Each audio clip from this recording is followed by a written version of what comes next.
Si è conclusa la 2 giorni in Umbria di una delegazione di istituzioni regionali capitanata dal Presidente del Consiglio regionale Jacob. Una visita concreta con l'obiettivo di trasferire l'esperienza maturata dal terremoto del 76. Il servizio di Paolo Raffaelli della redazione di Perugia.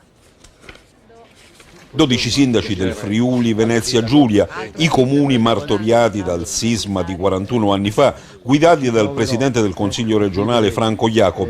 hanno incontrato i loro colleghi e le popolazioni della Valnerina Umbra terremotata, modelli di ricostruzione a confronto e solidarietà attiva e concreta. Ad accompagnare gli amministratori friulani che contribuiscono alla ricostruzione, collaborando alla realizzazione di un impianto zootecnico e di un centro sociale a Norcia, la Presidente dell'Assemblea regionale dell'Umbria, Donatella Porzi. Noi a 40 anni dal terremoto stiamo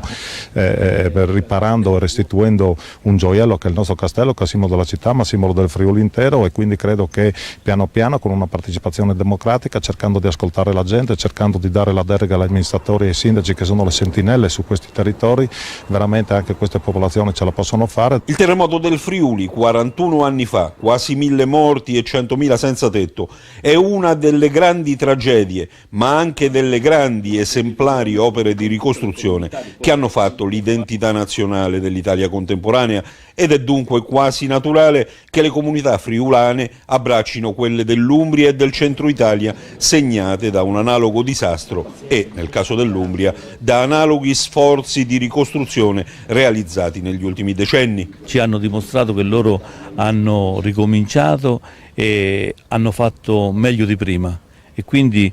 con questo spirito credo che anche noi dobbiamo lavorare per cercare di ripartire prima possibile e di poter realizzare tutti quegli obiettivi che comunque ci consentono di poter ritornare alla normalità.